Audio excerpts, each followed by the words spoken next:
6월 24일 금요일 새벽기도 설교를 하나님께 올려드리겠습니다. 오늘 우리에게 주신 하나님의 말씀 마태복음 13장 31절부터 43절까지 말씀입니다.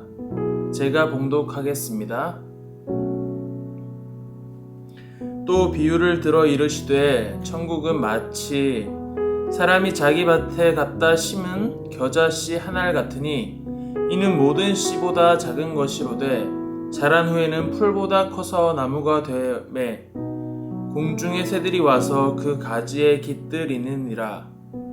또 비유로 말씀하시되 천국은 마치 여자가 가루 서말 속에 갖다 넣어 전부 부풀게 한 누룩과 같으니라. 예수께서 이 모든 것을 무리에게 비유로 말씀하시고 비유가 아니면 아무것도 말씀하지 아니하셨으니 이는 선지자를 통하여 말씀하신 바 내가 입을 열어 비유로 말하고 창세부터 감추인 것들을 드러내리라 함을 이루러 하심이라.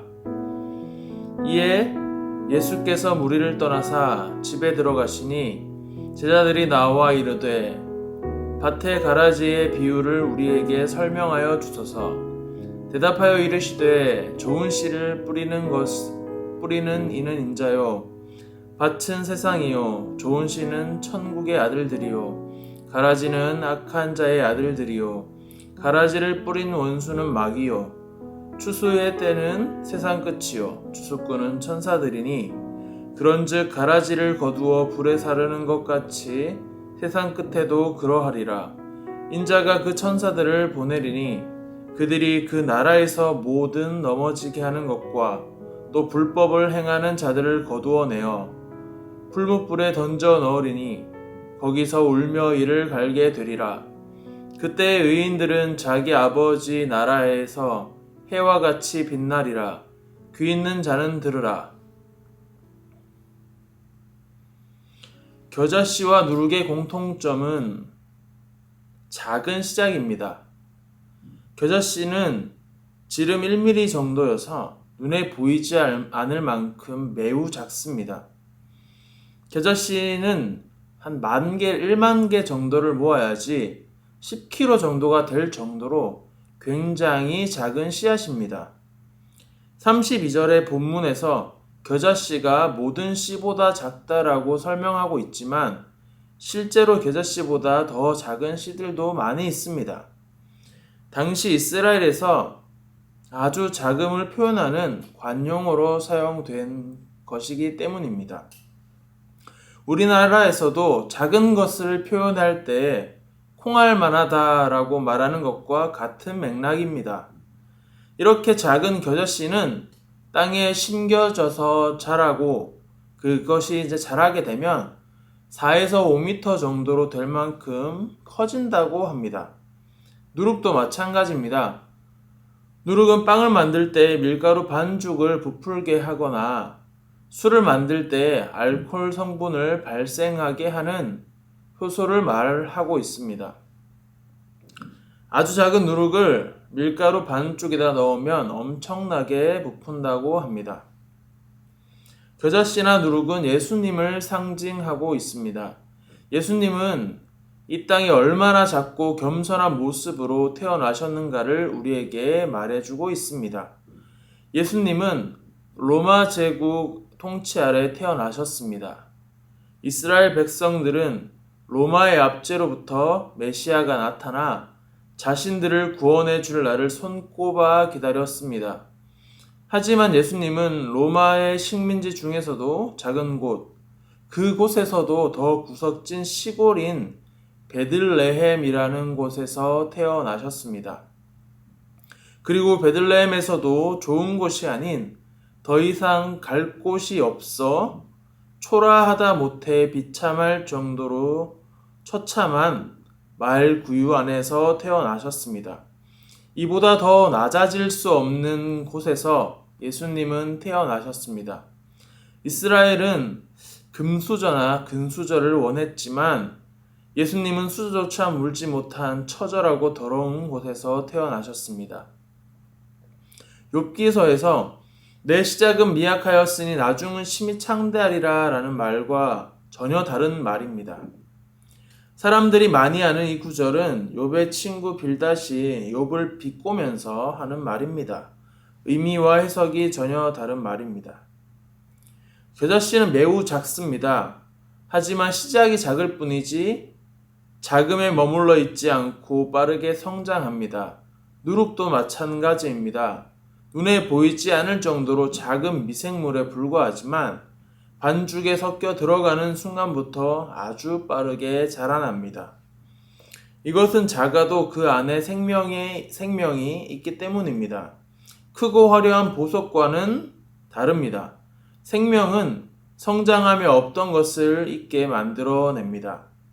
우리가 복음을 듣고 예수를 믿었을 때 우리 안에 있는 예수님의 생명이 자라기 시작합니다.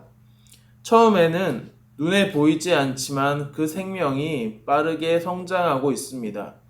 그렇기 때문에 우리는 조급한 마음을 버려야 합니다. 하나님의 때에 그 생명이 열매를 맺고 엄청난 성장을 할 시기가 올 것이기 때문에 믿음으로 인내하며 하나님께 기도하며 인고의 시간을 보내야 합니다. 예수님도 그러한 삶을 사셨습니다.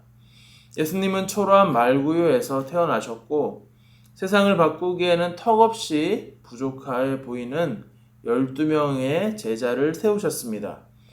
예수님은 이 땅에 남겨놓으신 11명의 제자를 통해 120명의 오순절 다락방의 성도가 되었고 사도행전에서는 3,000명에서 5,000명으로 불어났으며 300년간의 로마 제국의 핍박을 뚫고 자라서 로마 핍박이 끝난 뒤에는 3,400만 명이라는 크리스찬이 되었습니다.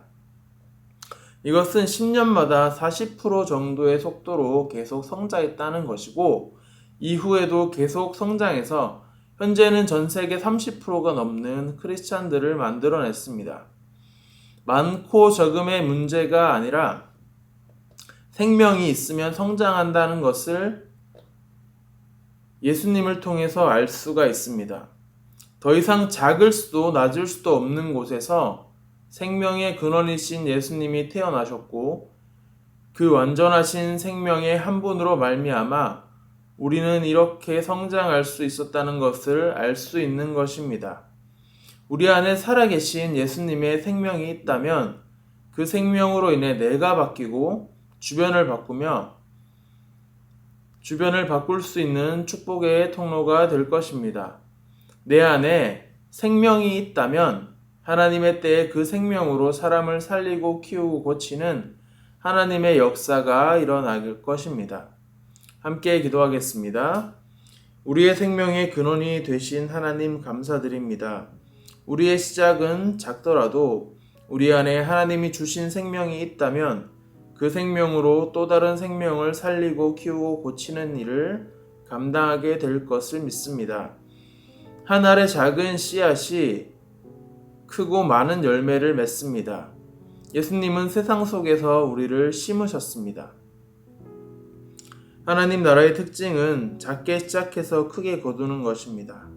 우리가 지금 있는 직장과 가정에서 하나님이 그곳으로 보낸 목적을 알게 하시고 그곳에서의 예수 그리스도의 생명에 씨앗된 우리가 열매 맺는 삶을 살 수 있도록 도와주실 줄을 믿으며 우리의 영원한 생명이 되신 예수님의 이름으로 기도드립니다. 아멘. 오늘 주신 말씀을 가지고 개인과 교회 공동체를 위해 두 가지 기도 제목을 가지고 기도드리겠습니다.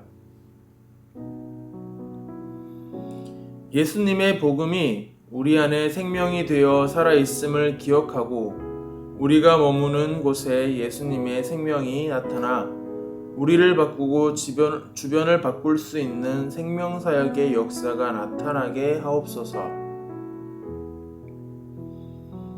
기쁨이 되는 교회 안에 살아계신 예수님의 생명이 흘러넘치는 교회가 되어 그 생명으로 사람을 살리고 키우고 고치는 교회가 되게 하옵소서. 이를 위하여 함께 기도하며 나아가겠습니다.